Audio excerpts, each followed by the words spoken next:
Assalamualaikum warahmatullahi wabarakatuh. Perkenalkan nama saya Faiz Abdul Rahman dengan NIM 22613081. Di sini saya ingin mempresentasikan hasil critical appraisal saya untuk tugas farmakoekonomi yang berjudul Cost Utilities Analysis Additional of Bevacizumab to Standard Chemotherapy in KRAS Mutation Colorectal Cancer.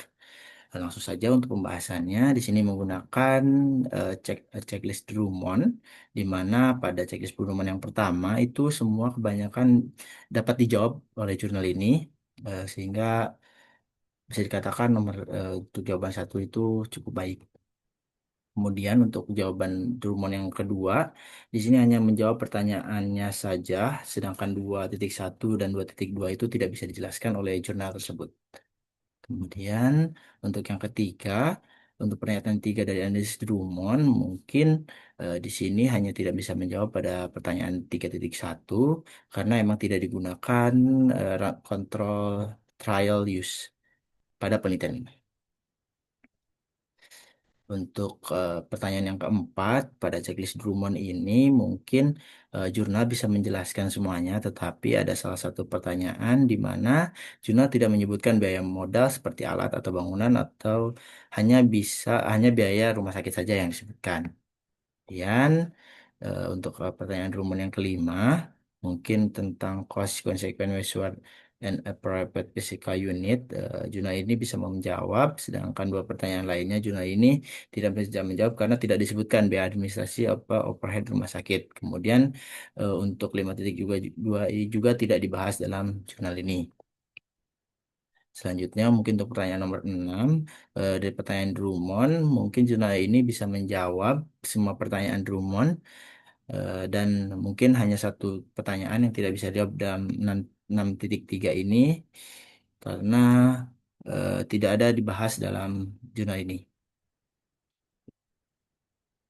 Untuk pertanyaan nomor 7, untuk analisis Drummond, yaitu tentang where cost and consequence adjustment for difference timing, jurnal ini bisa menjawab semua pertanyaan yang ada di nomor 7 ini. Kemudian untuk nomor 8 ini, kebanyakan jurnal jurnal yang digunakan juga bisa menjawab pertanyaan dari analisis Drummond nomor 8.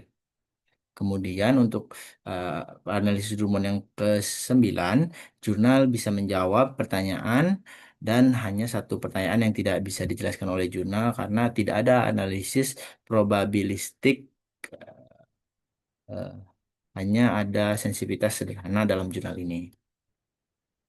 Kemudian untuk pertanyaan 10, jurnal bisa menjawab dengan baik semua pertanyaan yang ada di nomor 10 sehingga bisa dikatakan jurnal ini memenuhi untuk analisis Drummond. Sedangkan untuk nomor 10 di 10.4 itu jurnal tidak bisa menjawab karena tidak dibahas distribusi atau manfaat keadilan. Mungkin untuk kesimpulannya, jadi penelitian ini menunjukkan ilmu layak dianggap sebagai evaluasi ekonomi yang valid dan relevan untuk konteks di Indonesia. Mungkin sekian presentasi yang bisa saya sampaikan. Mohon maaf atas kesalahan dan kekurangannya. Bila taufik wa hidayah, wassalamualaikum warahmatullahi wabarakatuh.